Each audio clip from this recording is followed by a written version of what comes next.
Welcome to Monday morning's Market Outlook. Matthew Buckley, the Chief Investment Strategist here at WCI, and going to be an interesting week, folks. Last week, worst weekly performance in more than a year in the overall stock markets. Rising interest rates, one of the biggest culprits in last week's implosion. Obviously, as we covered all throughout last week in our Monday Market Outlook, Friday Market Wrap-Up, and our sit reps over at Top Gun Options, all eyes are on the Fed. That's the market that we're in right now, and this week we're going to get the minutes from the last Fed meeting, the August Fed meeting, and we're also going to get a Thursday meeting up in Jackson Hole. There's always a meeting annually. The Kansas City Fed hosts this kind of retreat in Jackson Hole. It's usually drives a lot of big news. But this year, Bernanke's not going. Mark Carney, the head of the Bank of England, isn't going, and Mario Draghi, the president of the ECB, isn't going. So a lot of folks aren't going to be there. But, you can't get a room full of central bankers without making some sort of news. Might not be formal, might be in the, on the lake or in the hallways, but there is going to be some news with obviously what's going to happen in September at the next Fed meeting. We're going to start this taper. Are we not? How much is it going to be? Is the Fed just going to cut back on treasuries only, or are they going to cut back on their treasury and mortgage-backed security purchases? I mean, right now the Fed's absorbing about 65% of mortgage-backed securities origination, folks. It was about 45% leading into May. Then rates went up and refinancings plunged. I mean, the mortgage rates have just gone through the roof of late. The rate for the 30-year mortgage this past week, 4.4%, about a full point above where it was in early May. So going to be a very interesting week, folks. It's a little light on economic news, which we'll talk about in a second, but we're going to see a little bit of worry in the market. The Egyptian stock market is just absolutely imploding with what's going on over there. And, our clown car of a foreign policy out of this administration towards Egypt, it would be comical if it wasn't so tragic. So Egypt on the verge of literally a civil war if it doesn't break out in a civil war. So really...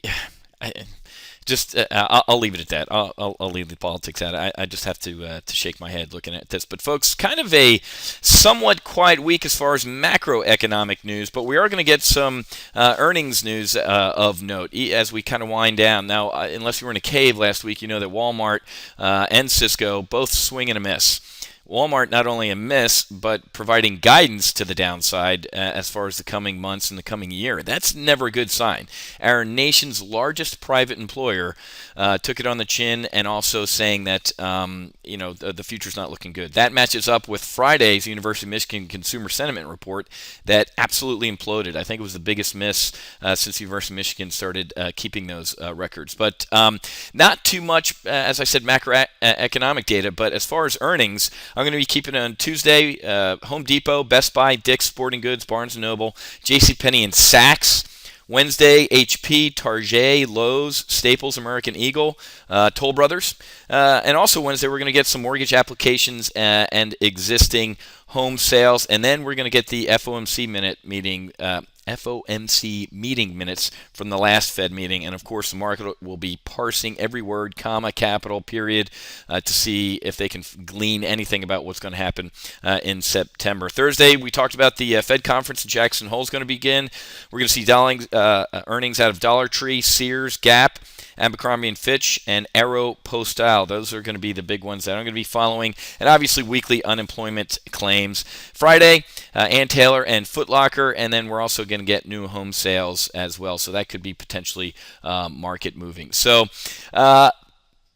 here we go, folks. I have some really happy at the performance of a lot of our model portfolios at Wealth Creation Investing and also over at Top Gun Options. This SDS bullish double vertical spread up 203% in the past couple weeks. I put this on as a hedge out to September in case the market started doing what it's doing. As I predicted, this trade goes up in value, up about 204% since we put it on.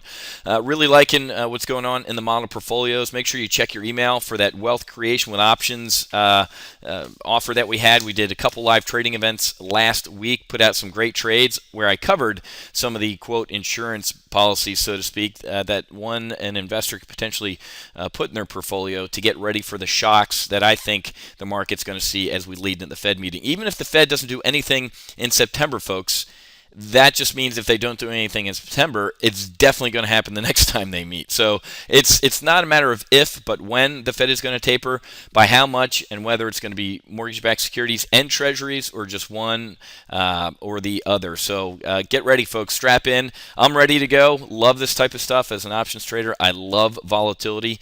The more uncertainty, the better the market is for me. So hang on, folks. We're looking at a little bit of a 3 to 5% correction, but if things get uglier in the Middle East and the Fed gets uglier, I think we're primed for a pullback. We're already hypoxic up at these altitudes in this market, and I think we're really running around a dry forest here, and any little spark could send us with a big move to the downside. And a lot of our positions, like I said, we have some good bilge pumps built in our aircraft carriers here, so to speak, in case we put a torpedo on.